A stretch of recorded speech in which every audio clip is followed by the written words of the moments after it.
Hello everyone. आज हम बात करेंगे ऑस्टियोआर्थराइटिस के बारे में कि ऑस्टियोआर्थराइटिस होता क्या है, इसमें क्या होता है, ये क्यों होता है और इसके लिए आपको क्या एहतियात करनी चाहिए, इसके लिए बेस्ट डाइट क्या है और इसमें एक्सरसाइजेस कौन कौन सी होती हैं बेस्ट। तो सबसे पहले बात कर लेते हैं कि ऑस्टियोआर्थराइटिस है क्या।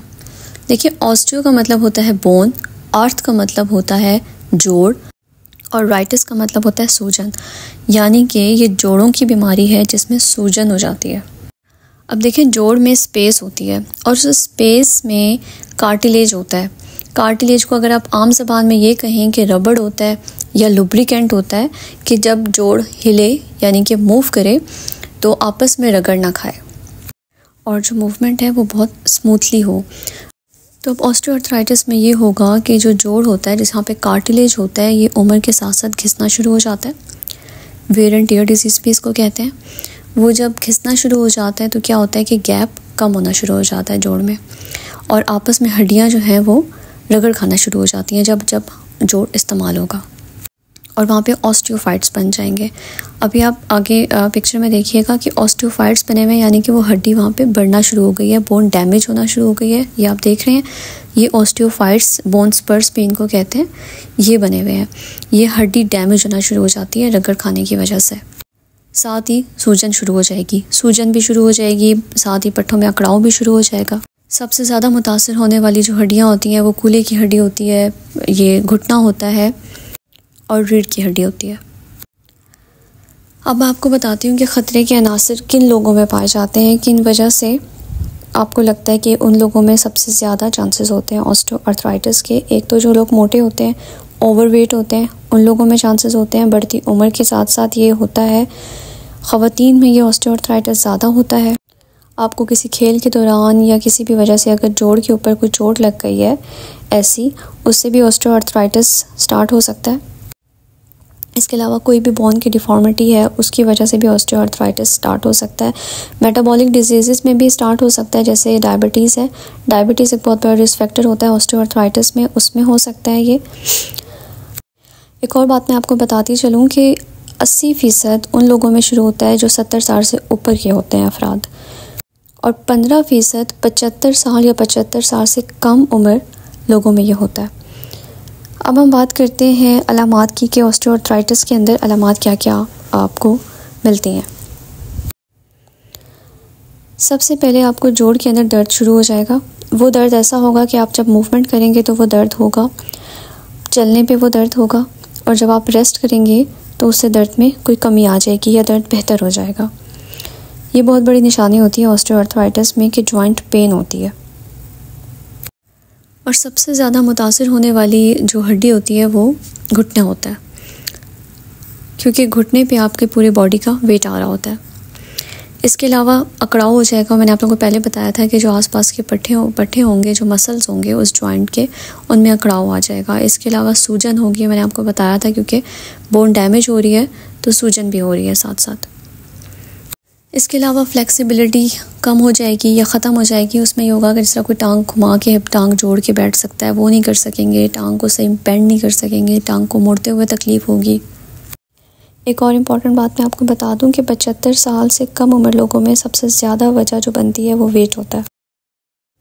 इसके अलावा मुतासरा जो जोड़ होगा वहाँ पे कड़ाकों की आवाज़ें आपको महसूस होंगी जब वो जोड़ इस्तेमाल होगा।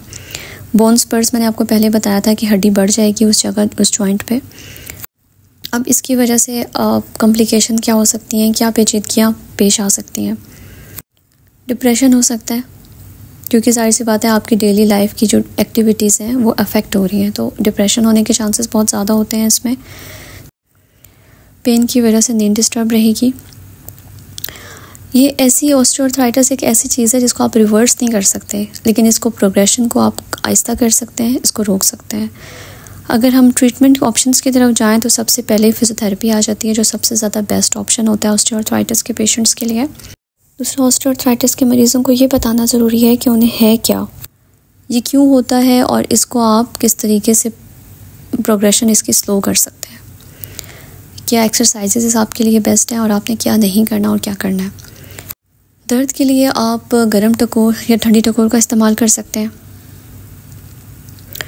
इसके अलावा मेडिकल केयर की तरफ, अगर मेडिकल ऑप्शंस की तरफ जाएं तो उसमें आपके दर्द की दवा या दर्द को मरहम के तौर पे जो ट्यूब लगाते हैं वो ऑप्शन आ जाता है, या स्टेरॉइड के इंजेक्शंस होते हैं जो कि जॉइंट के अंदर लगते हैं। सर्जिकल ऑप्शंस की तरफ भी जा सकते हैं अगर कंजर्वेटिव मेथड्स जो हैं और जो मेडिकल ऑप्शंस हैं वो आपके पास फेल हो जाएं और दर्द किसी सूरत ना रुक रहा हो, तो फिर हम सर्जिकल ऑप्शन की तरफ जाते हैं। तो इसमें आपने एहतियात क्या क्या करनी होती है। अगर आप ओवरवेट हैं तो अपने वज़न को कम करें, क्योंकि वज़न से आपकी आधी प्रॉब्लम सॉल्व हो जाएंगी। ना हम वार जगहों पे आपने भागना नहीं है, क्योंकि वहाँ भागने से आप डिसबैलेंस हो सकते हैं और गिर सकते हैं और जॉइंट पे चोट लग सकती है। आपने भारी चीज़ों को नहीं उठाना, क्योंकि आपके जोड़ कमज़ोर हो चुके हैं। इसके अलावा अगर डाइट की तरफ चले जाएं तो विटामिन डी और कैल्शियम से भरपूर ग़िज़ा आपने खानी है, क्योंकि ये आपकी हड्डियों के लिए फ़ायदेमंद होती है। जैसे दूध हो गया, डाइटरी चीज़ें हो गई। आगे चल के मैं आपको बताऊँगी कि आपने डाइट में क्या क्या आपके पास बेस्ट ऑप्शंस हैं जो कि आप इस्तेमाल कर सकते हैं।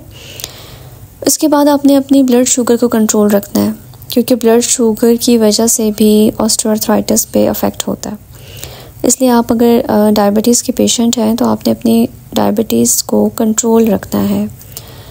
मेरी अगर डायबिटीज़ पे वीडियो है, अगर आप वो देखना चाहें तो वहाँ से आपको काफ़ी इन्फॉर्मेशन मिल सकती है कंट्रोल रखने के लिए। आपने बार बार एक ही हरकत बार बार नहीं करनी, क्योंकि इस तरह से जोड़ के ऊपर स्ट्रेस आएगा। हाई हील्स बिल्कुल नहीं पहननी, क्योंकि इससे गिरने का ख़तरा हो सकता है और जोड़ आपके ऑलरेडी मैं बता चुकी हूँ कि वो ऑस्टियोआर्थराइटिस की वजह से वीक हो जाता है। आपने एक्टिव रहना है। एक्टिव रहना क्यों इम्पॉर्टेंट है? एक्टिव रहने से ये होगा कि जो आपके मसल्स का अकड़ाव है वो नहीं होगा, मसल स्टिफ नहीं होंगे। दूसरा कि जो ऑस्टियोआर्थराइटिस की प्रोग्रेशन है वो भी स्लो हो जाएगी। 3 चीज़ें हैं जिससे ऑस्टियोआर्थराइटिस की प्रोग्रेशन स्लो हो जाती है। एक एक्टिव रहना, हेल्दी वेट को मेंटेन रखना, और साथ तीसरा ट्रीटमेंट लेना। जॉइंट को प्रोटेक्टेड रखना है। फिर मैं बताऊंगी आपको कि आपने ऐसी एक्सरसाइजेस या ऐसी एक्टिविटीज़ नहीं करनी जिससे आपके जो जॉइंट है उसके ऊपर स्ट्रेस आए। जिसमें ये ऑप्शंस लिखे हुए आपको नज़र आ रहे होंगे, भागना, जंपिंग करना, या फ़ौरन से ट्विस्ट हो घुटने को, या कि मोड़ना, या जॉइंट को फ़ौरन से मोड़ना और अचानक से स्टॉप होना। ये सब वो चीज़ें हैं जिस पे आपके जॉइंट के ऊपर स्ट्रेस आ सकता है। तो स्ट्रेस आएगा तो चांसेस बढ़ जाएंगे इंजरी के, और दूसरा ऑस्टियोआर्थराइटिस के मज़ीद प्रोग्रेस करने के। इसलिए ये चीज़ें आपने अवॉइड करनी है। पट्ठों के अकड़ाव के लिए, यानी कि मसल्स की जो स्टिफनेस हुई होती है, उसके लिए गर्म टकोर बहुत बेस्ट है। गर्म टकोर कर लें या आप गर्म पानी का शॉवर ले लें, ये आपके लिए सूथिंग होगा।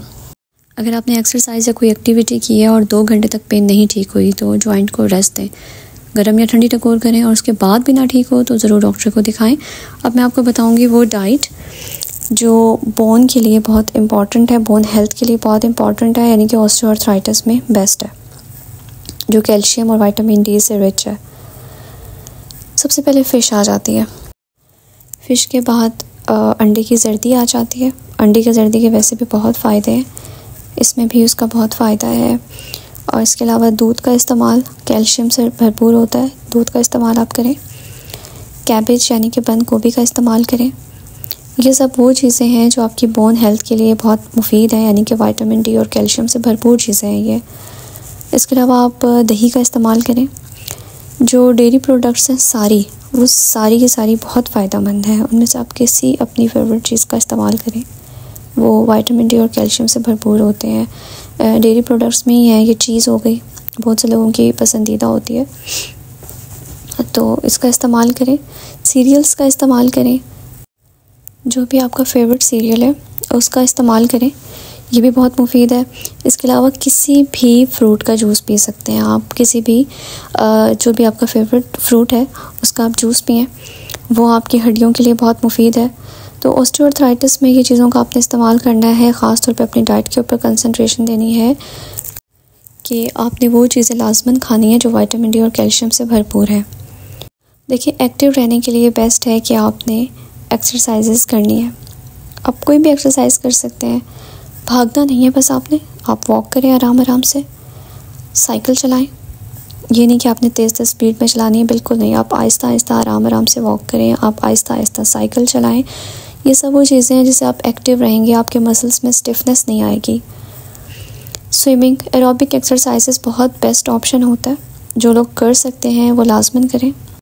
ये एक्टिविटीज़ ऑस्टियोआर्थराइटिस में 10 मिनट तक लाजमन होता है करना, लेकिन तब जब आपका जोड़ 10 मिनट तक बर्दाश्त कर सके, वरना आपने ओवरलोड, ओवर स्ट्रेस बिल्कुल भी नहीं करना जॉइंट को।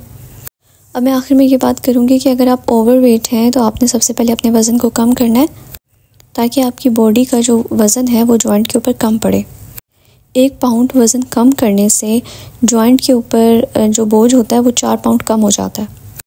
यहाँ हम अपनी वीडियो को एंड करते हैं। Thanks for watching.